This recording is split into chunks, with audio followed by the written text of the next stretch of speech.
सच बोलना कब अपराध बन गया? और अगर सच बोला जाए तो उसकी सजा मौत। यह कहानी है एक ऐसे पत्रकार की जो सिर्फ खबरें नहीं लिख रहा था, वह सिस्टम को बेहद करीब से बेपर्दा कर रहा था। यह कहानी है एक सच्चे अपराध की, एक ऐसे सच की जिसे जलाने की कोशिश की गई लेकिन जो आज भी जिंदा है। उस पत्रकार का नाम था संदीप कोठारी। संदीप कोठारी 40 साल के खोजी पत्रकार और साथ ही एक वकील थे। मध्य प्रदेश के बालाघाट जिले में रहकर वे जमीन स्तर पर काम कर रहे थे। वे उन मुद्दों पर लिखते थे जिन्हें लोग पढ़ना तो चाहते हैं, लेकिन जिनकी सच्चाई कुछ ताकतवर लोगों को पसंद नहीं आती। रेत खनन सुनने में एक सामान्य कारोबार लगता है, लेकिन हकीकत में यह करोड़ों रुपयों का अवैध नेटवर्क है। नदियों से रेत की लूट पर्यावरण का भारी नुकसान करती है और जो सवाल उठाए उसे चुप करा दिया जाता है। उन्होंने खुलकर रेत माफिया के नाम सामने रखे। संदीप कोठारी ने सबूत इकट्ठा किए, दस्तावेज जुटाए और रिपोर्ट्स लिखी। जांच एजेंसियों के मुताबिक यहीं से खतरा शुरू हुआ। फोन कॉल्स आने लगे, धमकियां मिलने लगीं। कहा गया, इस मुद्दे से दूर रहो। लेकिन संदीप नहीं रुके। उन्होंने कहा था, अगर हम ही चुप हो गए तो सच कौन बोलेगा? जून 2015, मध्य प्रदेश का कटंगी इलाका, यहीं से संदीप कोठारी को कथित तौर पर अगवा कर लिया गया। उस रात के बाद उनसे कोई संपर्क नहीं हो पाया। फोन बंद हो गया और घर वालों के लिए वक्त मानो थम सा गया। कुछ दिनों बाद महाराष्ट्र के नागपुर में रेलवे ट्रैक के पास एक जला हुआ शव मिला। पोस्टमार्टम रिपोर्ट के मुताबिक पहले उनकी हत्या की गई और उसके बाद शव को जला दिया गया। यह शव संदीप कोठारी का था। इस घटना ने पूरे देश को झकझोर कर रख दिया। पुलिस जांच में अवैध रेत खनन से जुड़े कई नाम सामने आए। गिरफ्तारियां हुई, आरोप लगाए गए और एक बात साफ हो गई, यह सिर्फ एक हत्या नहीं थी, यह एक चेतावनी थी। संदीप कोठारी की कहानी सिर्फ एक पत्रकार की कहानी नहीं है। यह कहानी है हर उस आवाज की जो भ्रष्टाचार, माफिया और पर्यावरण अपराध के खिलाफ बोलती है। जब सच बोलना जान ले तो सवाल उठता है, क्या आज सच बोलना सुरक्षित है? संदीप कोठारी को जला दिया गया, लेकिन उनका सच आज भी जिंदा है। सच को दबाया जा सकता है, खत्म नहीं किया जा सकता। यह डॉक्यूमेंट्री उन सभी पत्रकारों को समर्पित है जो सच के लिए अपनी जान तक दांव पर लगा देते। और मैंने इस सच्ची कहानी को एक गाने का रूप दिया है। आपको यह गाना कैसा लगा? सुनकर जवाब दीजिएगा। सच बोलना कब जुर्म बन गया और सच बोलने की सजा मौत।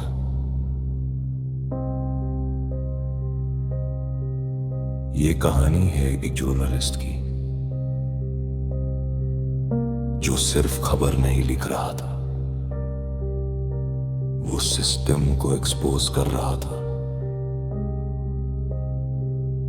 ये कहानी है एक रियल लाइफ क्राइम की,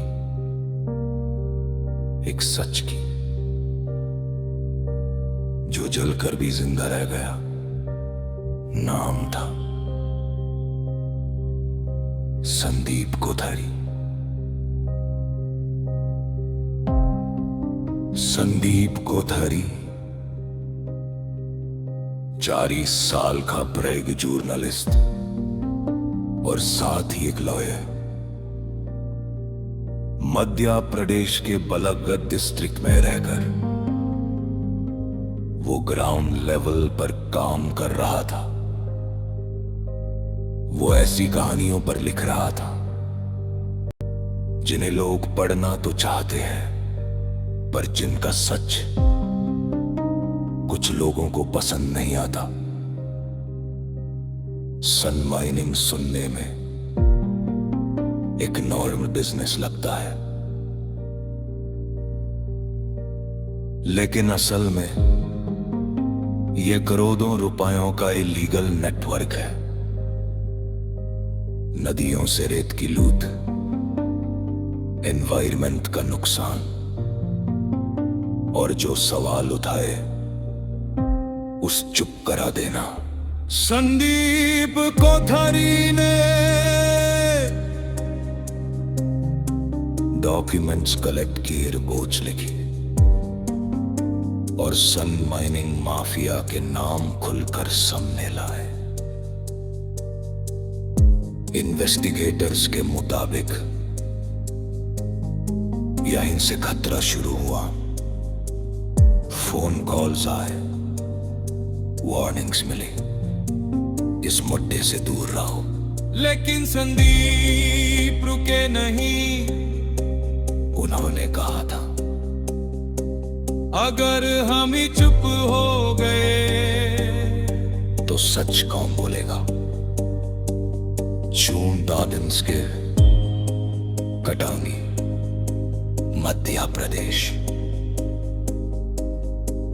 इसी जगह से संदीप कोठारी को अलिगेडली अब्दुक्त किया गया। उस रात के बाद उनसे कांटेक्ट टूट गया, फोन बंद हो गया और घर वालों के लिए वक्त रुक सा गया।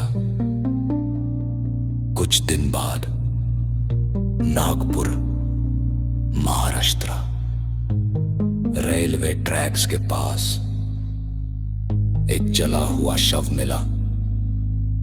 पोस्टमार्टम रिपोर्ट्स के मुताबिक पहले उनकी हत्या की गई और बाद में लाश को जला दिया गया। ये शाम संदीप कोठारी का था। इस केस ने पूरे देश का ध्यान खींचा।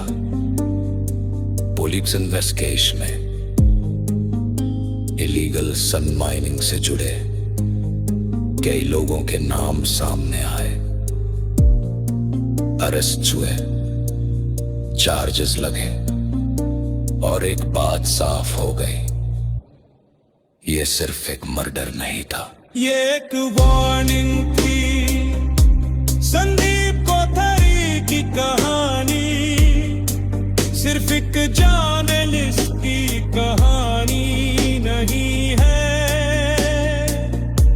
ये हर उस आवाज की कहानी है जो करप्शन, माफिया और एनवायरमेंटल क्राइम के खिलाफ बोलती है। जब सच बोलना जान ले लेता हो तो सवाल उठता है,